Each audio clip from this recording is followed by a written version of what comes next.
Hey comrades, hope you're all doing great. It's time for us to review Mattis's Bond stories, and actually Drake and Laplace have favorite item stories too, so this is going to be a long one. Then we have event number 11, if I remember correctly, which is right before event number 12, which event number 12 is like the big anniversary event. So there's like regular events, and then there's long events like Miracle Ferry, and then there's like the past history events, which is going to start with the next one. And those get like super deep into the lore and introduce like pilgrims and like their stories and stuff that occurred like way off screen from like the main character and everybody else. And they're pretty intense, to be honest, and they're pretty good. Okay. So we're going to start with Laplace. She's the leader of Mattis. So we're just kind of like hanging out with the counters right after a mission. And then we see that there's a fire raging. So we go to help and rescue the civilians. Laplace shows up. She smashes in the building, stops the fire from spreading by destroying like a neighboring building single-handedly, rescues everybody from the smoke and the fire. And then afterwards, she yells at the counters and yells at us because we're not being heroic. She'll have to teach us how to be heroic. So she jumps out the window to go away. We all head back to the outpost, and Laplace shows up a couple days later, and it's time for training. So the counters need to dodge bullets 10 at a time, and then Eon's like, the fuck are we supposed to do that? And then Rappy comes in, and she's like, oh no, there's another fire, we gotta help. So Laplace runs ahead of us, smashing through another window. She destroys some buildings, but instead of stopping the fire, it makes the fire worse. Oh no! And then after we finally put the fire out with the help of all the civilians and whatnot, Laplace gets blamed for making the fire worse, and it kind of bums everybody out about what happened. And so we go ahead and try to cheer her up, but she mentions that she can't move her arm, like at all. So we take her back to Missilis, so Maxwell can do an examination on her. She can't find anything wrong with Laplace, and decides that it's probably stress. And then at some point, both our arms stop working, and then her legs start acting up. So we take her back to the outpost so that we can take care of her and make sure she rests and all this. She gets mad because Nikke's are supposed to be taking care of commanders, not the other way around, and that it's Nikke's responsibility to be heroic and take care of humans. So we're like, all right, fuck. So we get Ainz and Neon to help, but they get really frustrated because Laplace is being kind of a cunt, and so they leave. And so we try to help her out again, and she's like, no, humans need my help, not the other way around. And so then we take her out and show her how humans can work together, and they can get the same results as a Nikke, and even though they're not as strong and as long-living, that there's still ways they can do things. We offer her up again, and she's like, no. And then her legs completely stop working at that point, and so we have to get some humans to come along and help us carry her back to the outpost. A couple of days later, Laplace is able to again control her arms and legs and wants to go do heroic stuff. And it just so happens, yep, there's another fire. So let's go! The counters again point out that this is like super unusual, and Laplace tries to help, but her help again causes an increase in the fire, and again she loses control of her arms. And then the humans teamed up together with the counters and were able to put the fire out. Laplace is getting mocked like real hardcore. And they say, what are you even doing? You're worthless. Why are you in Mattis? You should leave. She gets super down. And then she hears, which no one else can hear because she has super censoring powers, that a guy somewhere is saying that he's the one who started the fires and that he wants to start more fires because he's cold. And then he's about to start another fire when Laplace launches herself at him, and she's able to put the fire out real quick. Then the guy's like, I'm going to light myself on fire. Then I'll always be warm. And she stops him again. And this time she lights her arm on fire so that he can feel the warmth, but he's like, it's not really helpful. So then she holds his hand, and he's like, oh, now I feel warm. That's much better. And I was like, I'd feel warm too if Laplace held my hand. Aww. The lowly queen. Anyway, so later back at the outpost, we're watching another news report, and this time we find out that this guy that got arrested after doing all this stuff, that he was a researcher at Missilis, and that he was involved in some sort of experiment where he lost all feeling. We then start discussing this with Laplace, how she helped him feel for the first time in a while. And then the counters talk to her about how she did a good job. She gets super excited. Then she admits that humans are not that helpless. They're not as helpless as she thought. And with that, she's like, all right, good enough. And then she crashes through the window so she can find more people to help, which ends her Bond story. All right, so the favorite item story. So one evening, and Laplace is lying around watching a movie about a hero. She's getting all jazzed up. She's bouncing around, and then suddenly, dun, dun, dun, the DVD falls, starts to fail, and then stops. She freaks the fuck out. Meanwhile, we're back at our place just like relaxing, chilling. Laplace barges in as she does. Her Hero Trilogy show is totally broken, and we're like, oh, maybe you can buy a new one. And she's like, I can't, they don't sell it anymore. And so like, okay, let's go have Maxwell fix it. Okay, but she wants us to go with her. Hooray! All right, so we head over to Maxwell. She's like, oh yeah, I'm familiar with these DVDs, and they can stop because they get overused, and I can totally fix it. And we're like, cool, let's do it. And she's like, nah, I'm too lazy. And we're like, roll our eyes, and it's like, all right, Maxwell, what do you want? And she's like, oh yeah. So I have a drone that went to the surface, and it hasn't returned. So if you can go check that out and find it, then I'll fix this for surezies. And Laplace is like, hooray! And she breaks through a window, and we're like, Jesus Christ. And so as we're heading over to the drone, up on the surface, we start talking to Laplace about the movie. She says, it's very simple. He's a hero who rushes into danger and inspires hope. And that is her goal. That is Laplace's goal.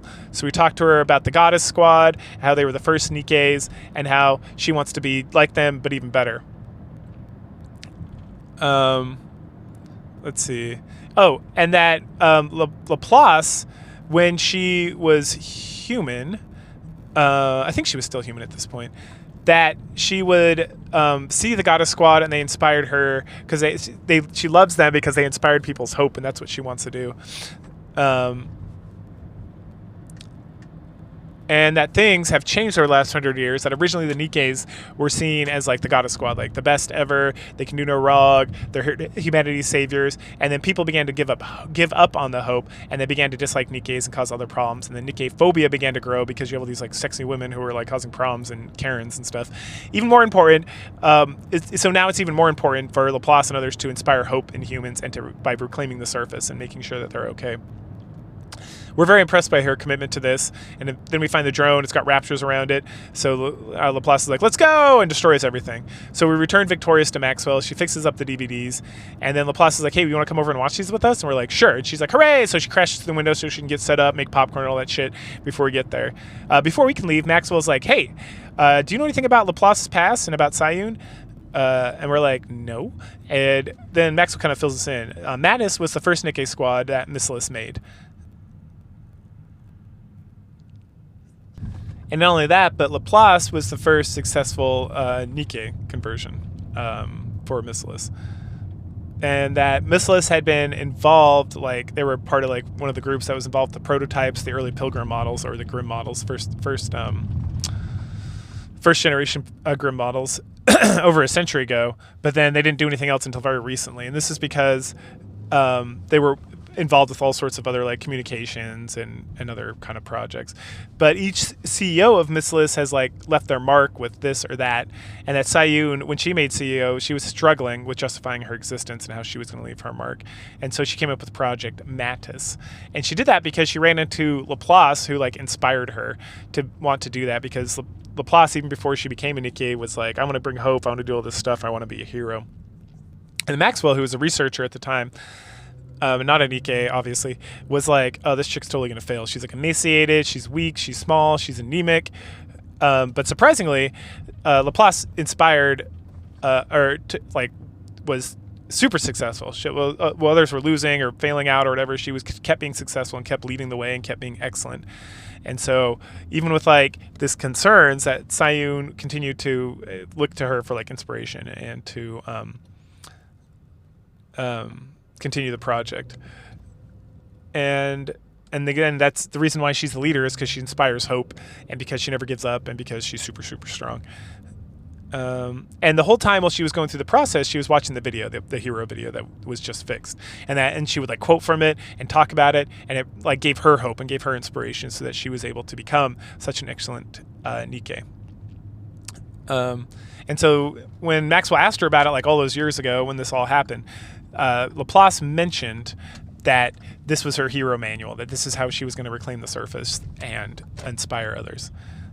And so for a normal person, like a normal little girl, they would have like a doll or some other thing that they kept with her.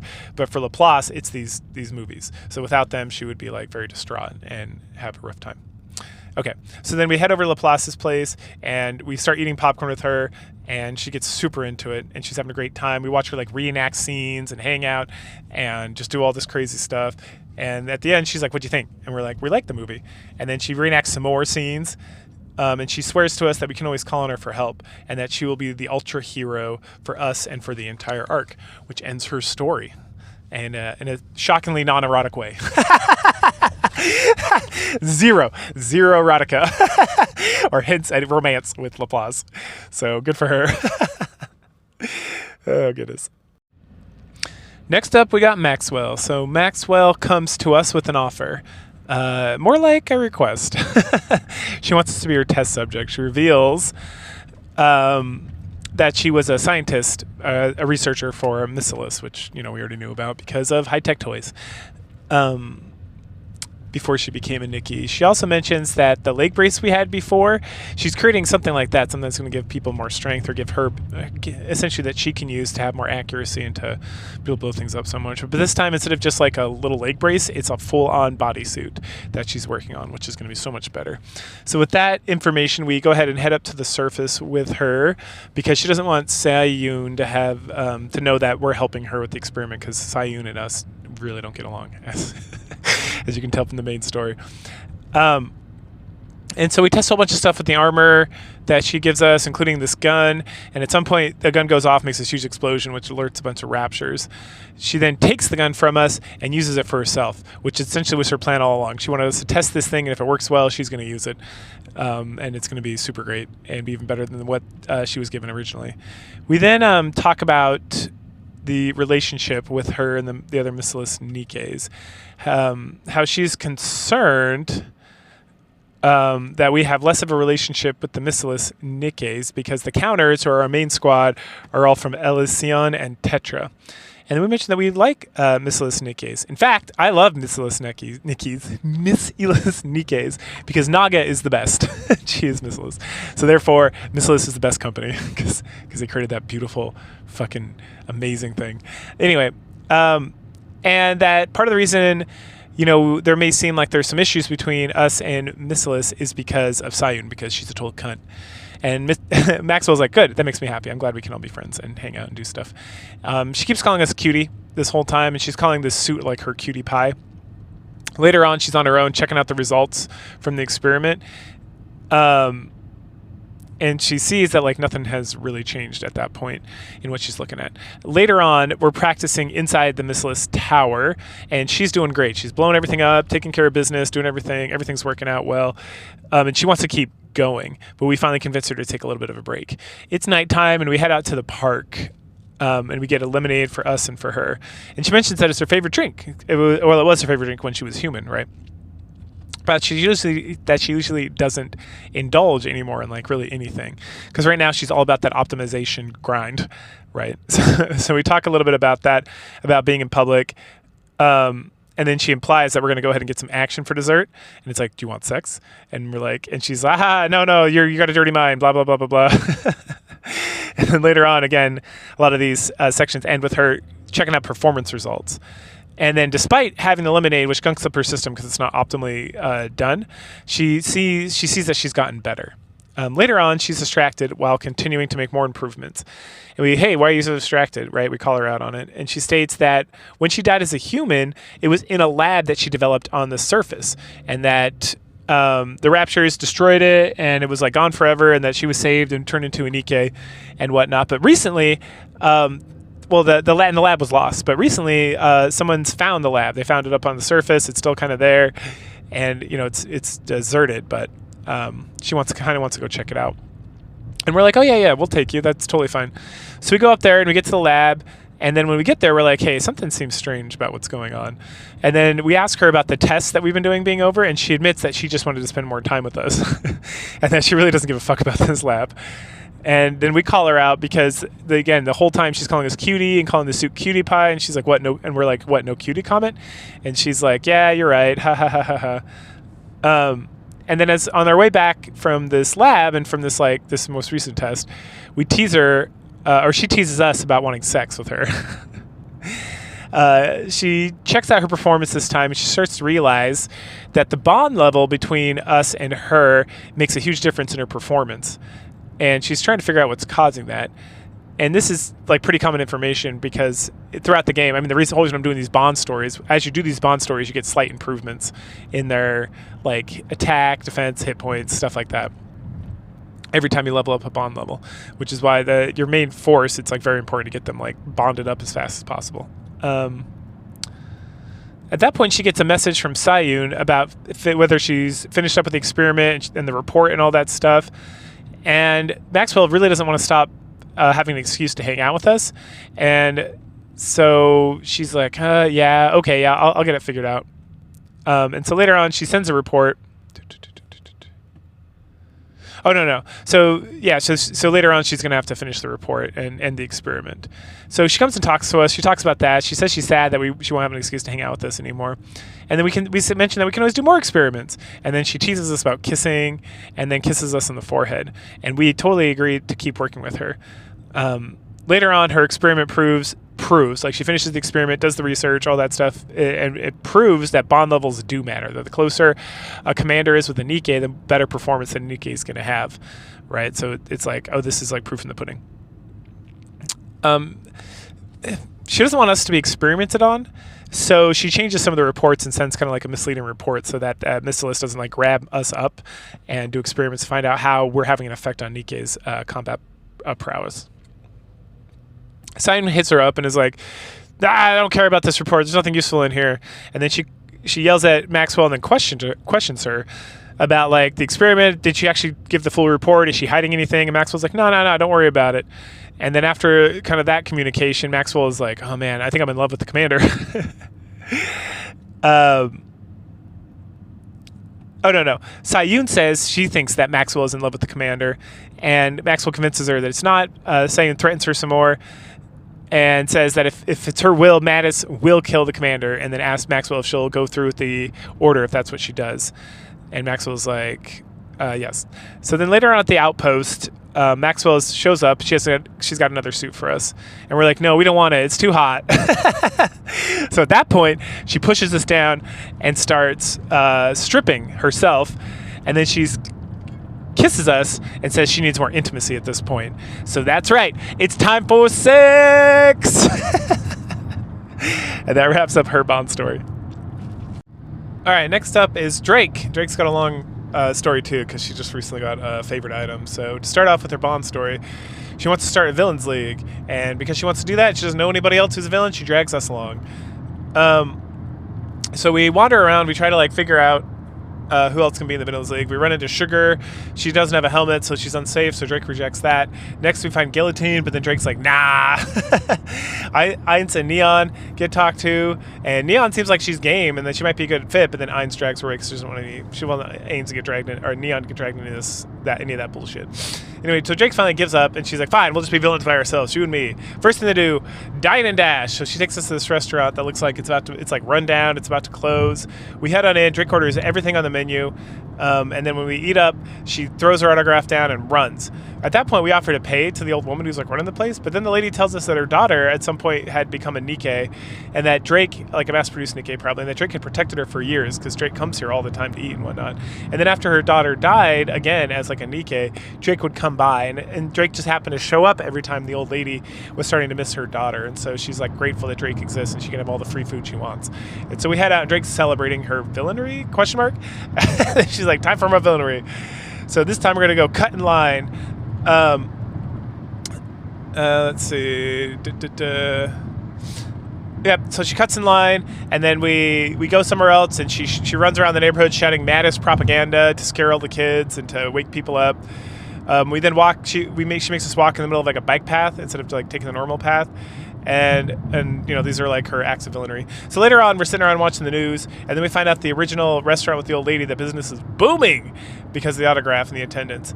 And there was like a market we went to, and she bought all the food out, and it ends up and threw it away so no one else could eat it. But then it ends up that the food was poisoned anyway, and then and then the neighborhood where we were making all the noise and causing a ruckus, it was like a very crime-ridden neighborhood, but now the crime's like dropped dramatically. And then with the bike lane issue, a lot of bicyclists were being very like reckless and causing accidents, but now because of Drake's like protest or whatever, that as the news is calling it, the bicyclists are being much more careful, and so there's been a lot less bike accidents. Drake's pretty like upset about the whole situation. And she wants to cause villainy, not like make things better. So she's like, all right, we're gonna go interrupt a concert, and we're gonna grab the mic, and then we're gonna sing a bunch of bad stuff. And it's like, I don't know if I want to do this. And she's like, nope, we're going. So we go. So as we're there, we overhear some other Nikkes talking about how they're gonna ruin the concert and how they're gonna like make a big scene and cause like a real problem, like kill people because they're from Heavenly Ascension. Oh no, Heavenly Ascension is the terrorist group out of the Outer Rim that we run into periodically. So at that point, Drake pops up. And she's like, hey, you guys should join my villain organization. We can do all this stuff. And then at the last minute, she changes her mind, and she's like, nah, I'm done. So they fire at Drake, and Drake just completely destroys them because it's Drake. And then they try to blow themselves up, and she quickly disables that as well. Then when the curtains come up, everyone sees Drake standing above these like terrorist Nikkes from Heavenly Ascension. Again, later we're watching the news. Drake's all sad, eponymous, and depressed that she was never able to be a villain and all this stuff. And also, not only that, but they're calling her the hero of the arc because she saved the concert, she like rescued the restaurant, she did all this like wonderful things. And then it's like everywhere she goes, wonderful things start to happen. At that point, Laplace and Max will come in. They make it even worse because Laplace says Drake inspires her to be a better hero.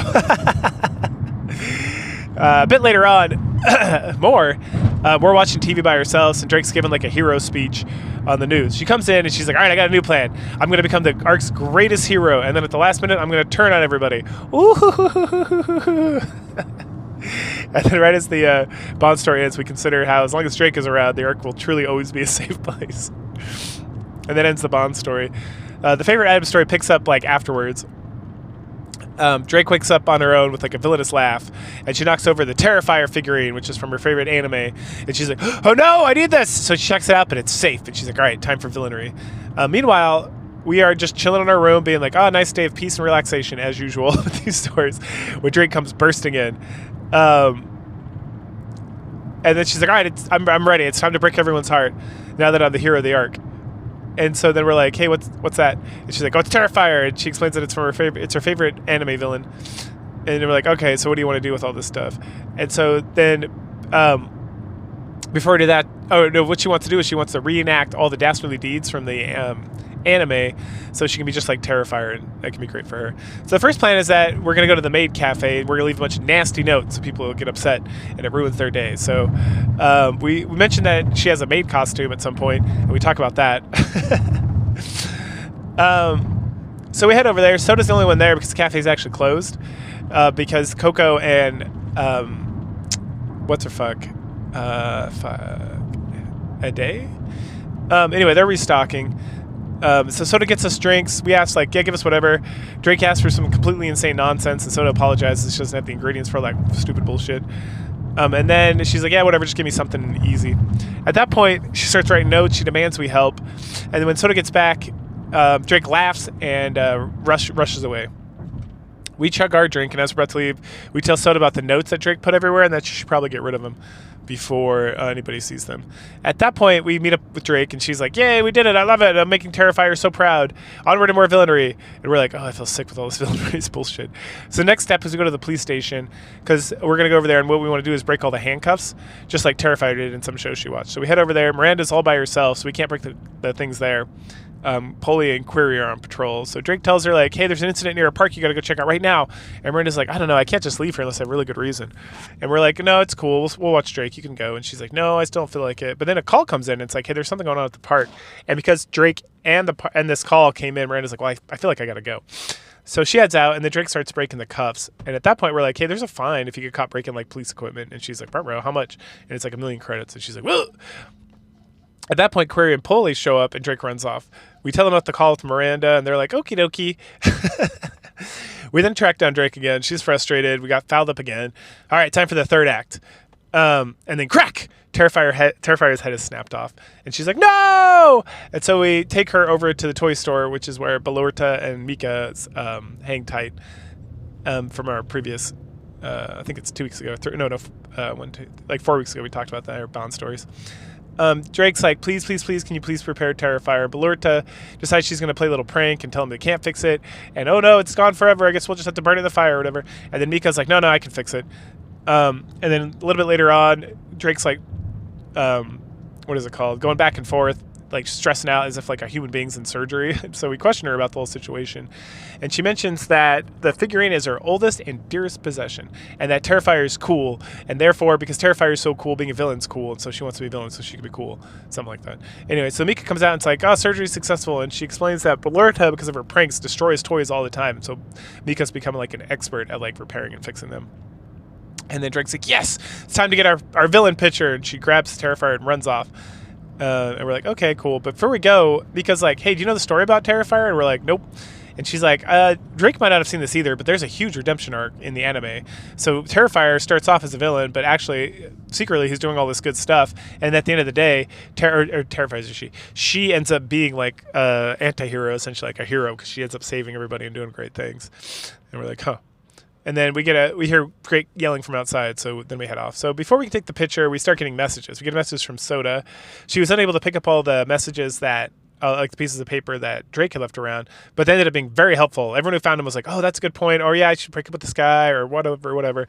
Then we get a call from Randa, and she's like, hey, thanks for the help. Tell Drake I really appreciate it, because there was a bunch of packages in the park, and they were like shady as shit, full of drugs and stuff, so now we have a whole investigation going that we wouldn't have otherwise. And at that point, we're like, all right, same story.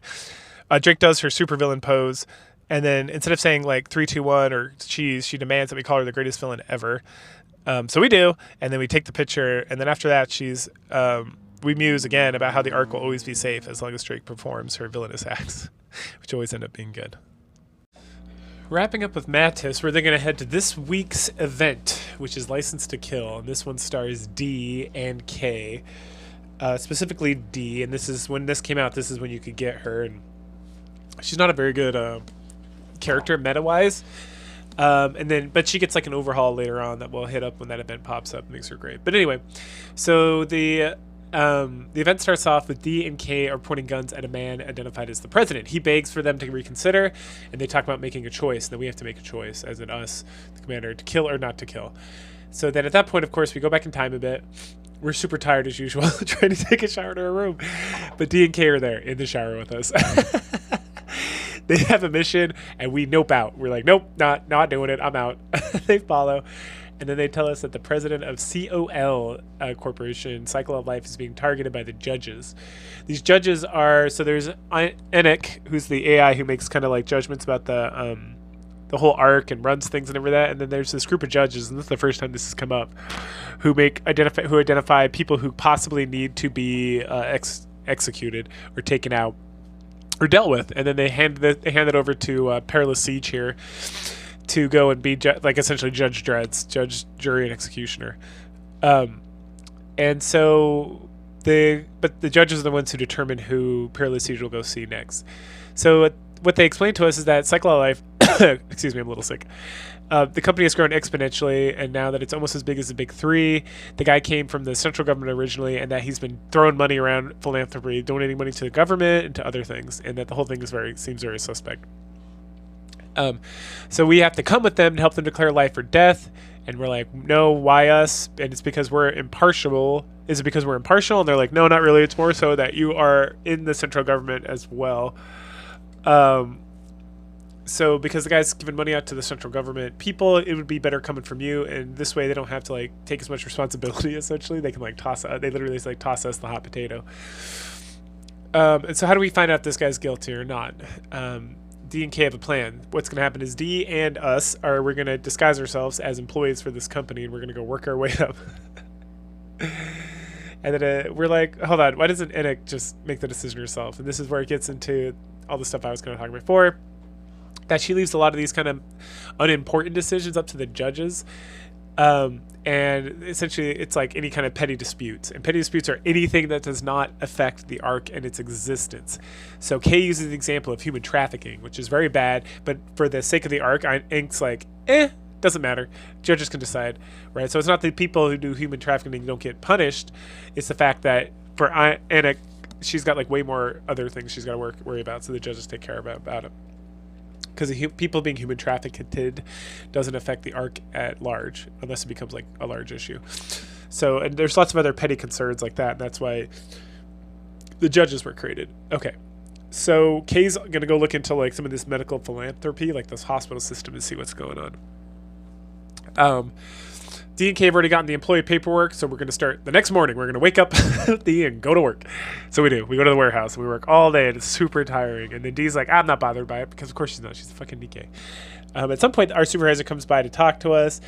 Like the whole time, D's just like ignoring us or being kind of a bitch. But then he shows up, and he's like, hey, we're newlyweds, we're in love, and like just a total charmer. We're like, the fuck is happening? And that we started work together. And then he's like, wow, that's so great. You know, if you guys work real hard, you promote real quickly around here. In fact, I've only been a supervisor for like 3 weeks, and now I'm getting promoted to work directly for the president. And then he leaves. And then we're like, wow, Dee, that was really impressive. She's like, whatever. And she gets a little embarrassed. Kay messages us and tells us to meet at the hospital later. When we show up at the hospital, Kay's like, the hospital's clean. It's like way too clean, and except for that. So she points to this girl and explains that this girl has a rare, extremely rare disease, and that in fact everyone with this rare disease is at this hospital, and that they're getting care, and that a lot of money that this dude, the president, spent has gone here to specialize in the curing of this disease and other diseases. And that this girl couldn't even walk like 2 days ago, but now because of the specialized care to this like fatal disorder, essentially she can now get around. And then Kay's like, there has to be something. I'm going to keep looking around. And then she pulls out like a shock weapon. And it's like, I'll figure it out. And then Dee's like, you better not. Don't dirty yourself. Kay's like, no, it's not about dirtying myself. It's about finding the truth. And they argue back and forth. And then Dee's like, whatever, we got work in the morning. Let's go. And so we proceed to work with our quote-unquote wife for the next 5 days. But the 5th day, we're headed to work. And there's like this really dark fog. And we reflect about the previous week. And then reflect on all the answers Dee has given about explaining our married life. Like, she's married life. She's got like this whole story. It's like, we love money. We were saving up for a house and kids. We met at a previous job, but we wanted more money. We want to work harder and all this stuff. And during this whole like recollection and kind of talking with Dee, like just capital the letter D, we hear a crack. And then as soon as we get to like the door to like the office building or the factory, Dee's like, you better turn around and not look back. And then we start hearing people screaming and stuff, and someone calls the police. And later on we find out that the old supervisor killed himself here. Everyone in the warehouse is talking about it, and we asked Dee about it, about like, well, maybe we should go check out his place. And she's like, I did. It was clean. Too clean. And it's like, man, we need to speed up this promotion process. And Dee's like, no, we need to take our time and be calm. And so we start talking really loud about how we need more money and how we're getting desperate, how we need this. I might get a second job and stuff. And then our line supervisor, our line manager, gets concerned and says she'll look into it, see what we can do. And while we feel bad about lying, it's like we got to do what we got to do to help make this happen. After work that day, we're headed home with Dee, and as we're walking along, the president shows up. And he's like, hey, I want you guys to work directly for me. All you got to do is make some deliveries to the outer rim. And we're like, I don't know. And he's like, don't worry, it's nothing illegal. And I'd be really grateful for your help, and I'll pay you all this like crazy money. So it's not dangerous. You're just going to roll in there, drop some stuff, and then come back. And we're like, okay, sounds good. After he leaves, we're like, this is super suspect. And it is, because the next day there's this big semi-truck we're going to drive over there. We meet with this guy, this bodyguard guy from the president. Even though the president's not concerned about danger, the bodyguard is, and he's there to help protect us. Dee at that point asks if she can drive and wants to check to make sure the goods are all good in the back of the truck. And the guy's like, yeah, whatever, I don't care. So we go back there and look, and it just looks like a bunch of like washing machines and fridges and crap stuff like that, right? And so we drive out to the outer rim without any problems. When we get there, there's another truck. And then the guy's like, all right, cool, we're just going to leave this truck here and go get this other truck and drive back. And Dee's like, that's weird. Hey, I left my wallet in the back of the truck. I'm going to go get it. And the guy's like, no, don't. And so she opens it up and tosses in a smoke grenade. And at that point, a bunch of mass-produced Nikkes come pouring out. And then we argue with the bodyguard about what's going on and all this stuff. And he mentions that this whole thing's been going on for about 6 months, and it's like tons of money. So what the president's doing is he's taking Nikkes that are going to be like refurbished or like thrown into like the recycling pits or whatever, and instead he's grabbing them up, he's getting them from the central government, and he's selling them to outer rim where they can. And then we get some like dark overtones with this whole thing too, where it's like they're coming over here and then like they kill themselves, so they get into like gang wars and all this other stuff. And then the bodyguard is like, whatever, they're just trash. And so Dee throws an axe at him, and we push him out of the way at the last second, and then he makes a run for it. And Dee again expresses that like, hey, I'm the judge and the executioner, and this is my cross to bear. You don't have to worry about it, but I have to take care of this. So then she runs off. When she comes back, we ask about what happened, and she says, do you really want to know? And we're like, no. At that point, we drive the truck back with all the Nikkes.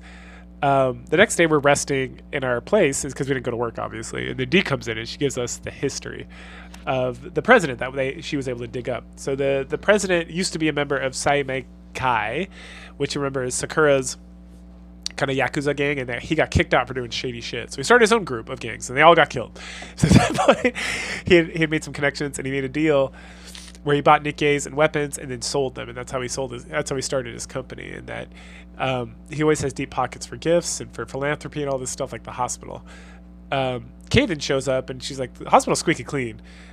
And then also that the judges have reported that the kill yesterday from the bodyguard, that it was a clean kill, that she made the right decision, that she's good to go. And they're like, awesome. So at that juncture, we're like, all right, the president's holding a gala later. Let's go check that out. So the three of us, we go, and he talks about how because of his donations, the whole hospital is going to be free, and for all these people and specialized in disease and stuff. And as we're heading back, Kay's like, well, I don't think we should kill him. I think the good outweighs the bad. Like, he's doing some shady shit, but he's also doing some good stuff. So I feel like it evens out. We should let him live. And then Dee's like, no, we should kill him because what he's doing is bad, and he's, doing negative things, and it doesn't matter like the good he does from it, it's still dirty or whatever. And so they both look at us and like, well, it's your decision. And we're like, well, I want to talk to him before I make that decision. And they're like, all right, let's do it. So they give us a mask so he can't figure out who we are and no one sees us. And then we head into the company. D and K like bash their way in there and finally get to the president. He threatens us, and the bodyguards attack, and D just absolutely destroys them. And then the president shoots her in like the back of the head when she's like turned away. And then he gets back up, or she gets back up, and he's like, fuck, you're a Nikke. You must be perilous siege. And it's something tied to higher ups and all this stuff. Or she mentions that he must be tied to higher ups and know a lot of different people. And then they're like, oh, who's this guy? Oh, this is like the guy who's going to decide if you live or die. So we talked a little bit. And this guy really has like no respect for the Outer Rim, for the people suffering in the Outer Rim, for the Nikkes out there, and especially mass-produced Nikke. He's like, they go fuck themselves. They're going to get scrapped anyway. And so then we get like kind of like, if we kill him, he says there's unemployment's going to go up because everyone's going to get fired at his company. Some people with terminal illnesses are going to die and whatnot. But regardless, I'm like, no, fuck this guy, kill him. Which G is like, hell yeah, let's do it. And she's like, you better go ahead and scooch on at her. We'll take care of this. This is our responsibility. And so we head out of there, and then we hear like a gunshot as we're leaving. A few days go by, and we've been like not able to sleep with like, we essentially killed this guy, right? Not like we didn't pull the trigger, but still. And then Dee shows up, and she's like, hey, how you doing, champ? We're like, not good. And she's like, well, I got some good news for you. And she shows us like some news articles on TV or the newspaper or whatever. And so the hospital is going to pick the sovereigns, who are like the rich people in the arc, right? They're going to pay for the hospital, so they're going to cover that. And then the vice president of COL, who is not corrupt and not part of this like shady shenanigans, he's going to take over so people will keep their jobs. And so everything like worked out in the end. So Killenham was the right decision because of like other shit that went on. Anyway, so then at that point she explains her philosophy. She talks about it. To her, there's a balance of like good and bad, and that the more we tip things closer to good, the more the world's going to end up being good, and eventually, hopefully, we can get things to just be good and stop being evil. At that point, she leaves, and we have a peaceful night's sleep for the first time in like a week. The epilogue of the story is that we're out and about, and it's starting to rain. We're gonna like head somewhere to get some food or some shit, and then it's starting to rain pretty heavily, and so we get under like an awning and wait. At that point, we look over and we see Dee, and she's got her axe and it's covered in blood, and we're like, "Yo, what's up, girl? How you doing?" And she says something about like, I don't know what a cave feels like anymore. She's like, I've had a hard life, and I'm tired. And then she leaves, and we're like, damn, that cross she carries, because that's the theme for like the whole thing. It's pretty tough to bear. I wish we could help out. And we think about how like we carried that cross of like determining someone's fate for like 2 days, and it like brought us to our knees. And so Dee being able to carry on despite like all this crazy shit is like extremely strong, and we have a lot of respect for her. And that wraps up her story. Oh, and there is no K ever. Like as of 2025, April, as of like the second anniversary event, or the 2.5 year anniversary event, there is no K. She's trapped in NPC jail. So she comes up in some other events, I think. But she's not a playable character, so there's no Bond story ever. So maybe someday, but we'll see. All right. That being said, Dee does have a Bond story, so we'll deal with that, and then her other persona we'll get to when we get to that event. So the Dee Bond story. So Dee gets an order from the judges, and that order is to kill us. There's a whole bunch of bullshit reasons for that. So she sharpens her axe, and she's like, well, if he deserves it, he's going to die. Over at the outpost, we're again getting ready. That's what we always do. And we walk out of the door, and Dee's there, and she's like, we're like, what's up? And she's like, I'm here to kill you. And we're like, okay, why? And why didn't you just kill me sneakily? Like, that's like your job. And she's like, your harem of Nikke is going to stop us, so I can't be sneaky. So I figured I'd just come tell you right away. And we're like, sure. And so she comes in and she starts searching around, doesn't find anything. She queries us about her day. We're like, we were going to head to the surface to take care of some stuff. And she's like, cancel your plans with all our Nikkes. It's you and me now. And so we let the counters know what's going on. And they're like, are you going to be okay? And we're like, sure? Question mark. So they're very concerned, but they're understanding. On the surface, we go to the surface with D, and we find a radio with a bunch of other junk lying around. We talk about bringing all the stuff back from the missions. Now we always bring stuff back from the missions. And D like pulls out her axe and is like, "Oh yeah, that's illegal." And we're like, "Yeah, but everything's approved by the central government. It's not like I'm just pulling stuff back, and it all goes to the central government to be processed and whatnot." And she's like, "You better watch how you phrase things. You never know what crazy thing I might do." The next day, we take D on a date to the mall. Just kidding. We do. We call it a date, and D's like, "It's not funny." So we go to the mall. We're there to get supplies. While we're there, she's questioning everything. Then a guy comes up and talk about like a child and how they talk about like a drug or something. They're saying how addictive it is and how great it is and whatever. And then Dee's like, "That's drugs. That's time to die." And she starts pulling out her fucking like axe again. And we're like, "Dee, calm the fuck down. It's potato chips." And she's like, "I'm doubtful." And we're like, "Look, we are not dealing drugs." And then finally we're able to convince her that we're not. The next day, we're packing a bag so we can head to the outer rim, and she follows us, and we walk out there and we just dump the bag in an alleyway, and she's like, "The fuck are you doing?" And we're like, "It's just junk. It's ethically unimportant. Somebody never can use it, like old phones and shit." And on the way out, we get accosted by some drunk, and she threatens his life, and we tell her that, "Hey, just stop, just scare him off and be done with this. You don't have to kill and attack everybody." And then she's like, "You know what? All this hanging out with you every day is coming to an end." And we're like, "Okay, sounds good." And she's like, "I got a lot to think about." So she goes back and checks on the assignment, reads through the thing, and she notices that like the requests and everything that it says we did and like what she actually experienced is completely different. So later on, she gets in contact with like I think Judge 10. The judges have like numbers, or Judge X, right, for 10, and expresses that her concerns with Judge like I think it's 4 or IX. And then he's like, "All right, we'll do an internal investigation and see what's going on. And if we find out that you're corrupt, you're dead. We'll find out the other judge is correct. We'll take care of that business as well." And so Dee gets very curious about this other judge. So she goes and she tracks him down, number 4 or whatever. And then she hears him over like through the door talking on the phone or something. And he's admitting that he made up all this stuff because he was like an ex-commander and he's super jealous of our like harem of Nikkes or whatever. And so clearly this judge is guilty. And right as she's listening to all this stuff, she gets a message from the rest of the judges. They're like, "Execution order on this motherfucker." And she's like, "Awesome." So then she heads in there and she's like, "Hello," and questions him. Blah, blah, blah. Oh, that's the jealousy stuff. And then she takes care of that issue. So later on, we're like, peaceful day. We don't have like D behind our back trying to kill us like every other second. And then guess who shows up? D, of course. So we're like, "Who? Oh, are we in trouble?" And she's like, "I just want tea." So we drink tea. And she's mentions that we're both working on the same thing. That's to like help people, eliminate evil, and do all this stuff, and to spread good. And she's like, she's very pleased with the fact that we spread good, and she wants to help us continue towards the path of spreading good and doing good things. And that wraps up her Bond story. So that is interlude 12. And yeah, go ahead, like, share, subscribe, comment, and I will catch you guys later. Bye.